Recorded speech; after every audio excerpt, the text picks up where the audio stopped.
Good morning and welcome to another edition of Starseeds. This is Monday, April the 11th, 2022, 6 a.m. Pacific Time, 10 a.m. Eastern Time. Today we move on to the Andromedeans, and then we'll also move on to the Orions today. So, little extra starseeds there, and I'm hoping to move on into the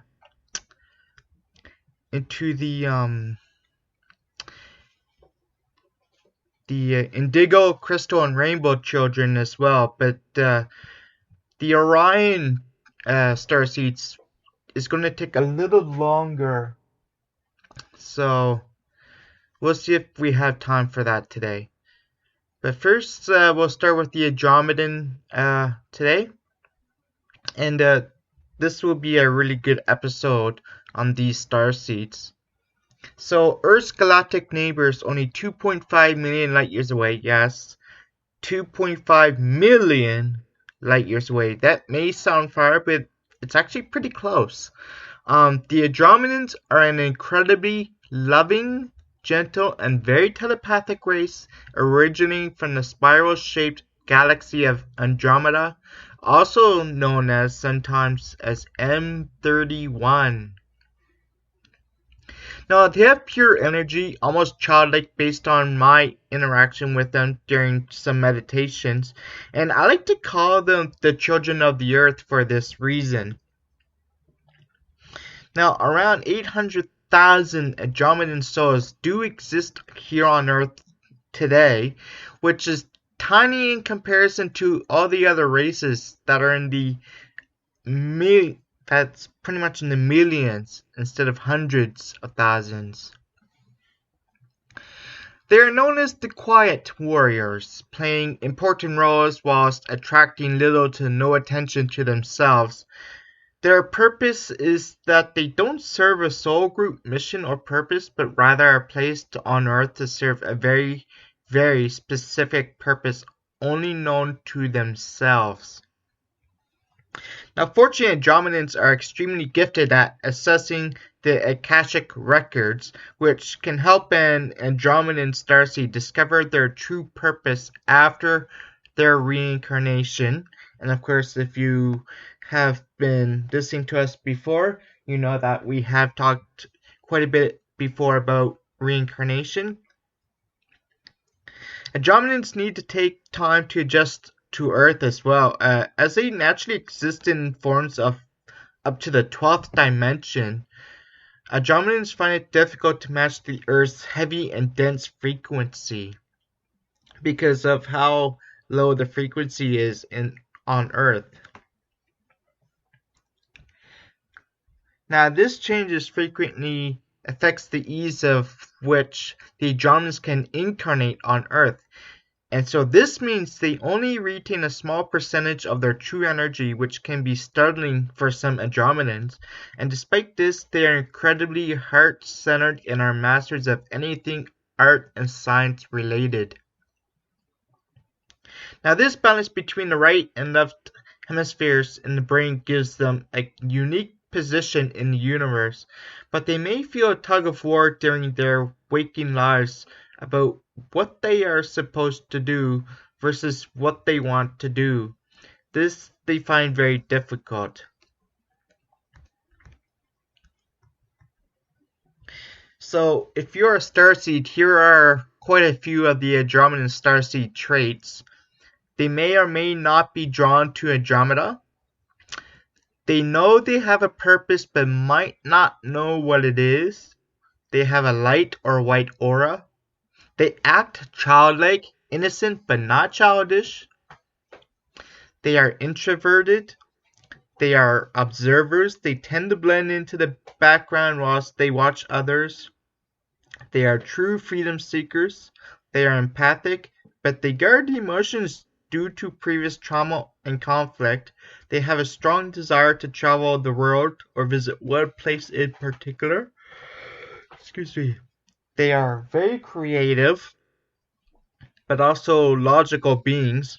They love any creative or science-related field. They may be found in any field. They also might feel drawn to spiritual jobs such as tarot readers, writers, Reiki healers, counselors, artists, teachers, musicians. They are also interested in metaphysics and the spiritual practices. They may suffer from deep-rooted anxiety or depression if not in alignment. And here's some other interesting facts.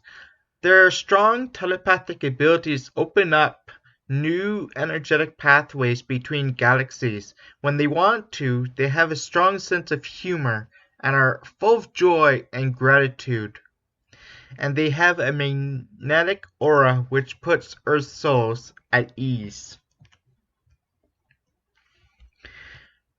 And that is the Andromedeans. We have a little bit of time left. When we come back, we'll start on the Orions. And then we'll talk about the two types of Orions. There's two kinds if you did not know that. Lots to talk about on the Orions. And we'll talk about that in a bit.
And welcome back. Alright, so now we move on to the Orions. And this is one of my very favorite star seeds. For those that don't know, I am actually an Orion myself. And Orions are they're very well known. In particular, star seeds. The Orions starseeds originate from one of the most known and well-documented constellations in the entire universe. There are hundreds upon hundreds of stars within the Orion constellation, with Rigel and the red supergiant Betelgeuse being just two of them. Remember, that's just two. They are relatively secretive and, unlike other starseed types, are most likely to have both positive and negative races here on Earth. And I'll talk more about that in a short while here. They are true knowledge seekers, and whilst most believe they only applies to scientific fields, I believe they just love to learn regardless of the subject. Now, they are extremely logical beings and are highly mentally polarized. They are very in tune with reasoning and practicalities as opposed to their emotions. Now, Orions are the complete opposite of the Andromedeans, which we have, of course, just speak about. They are the type of beings that requires hard proof before they'll really accept a belief. And their purpose on Earth have two purposes.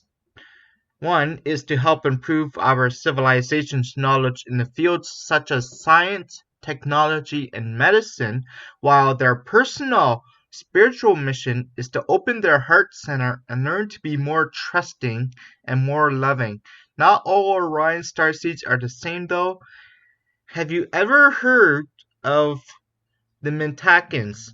Because Mentakans is a different kind of Orion starseeds. So there's the regular Orion starseed, and then you have the Mentakans. Now, the Mentakans are a type of starseed that originated from Minetaka, a planet that once existed within the Orion Belt. Sadly, that planet was destroyed millions of years ago due to war, and